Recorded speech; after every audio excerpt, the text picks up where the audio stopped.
কলকাতায় big B, উপচে পড়ল ভিড়।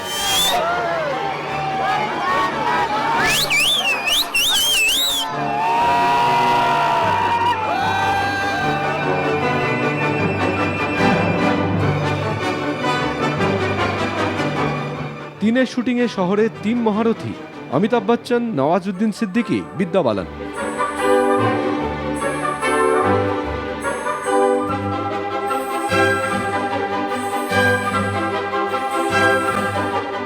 সুজয় ঘোষ ও সুজিত সরকারের প্রযোজনায় ছবি বানাচ্ছেন ঋভু দাশগুপ্ত। মহাকরণ থেকে রবীন্দ্র সরোবর, টলি টাইমের ক্যামেরায় ধরা পড়ল শুটিংয়ের এক্সক্লুসিভ ছবি।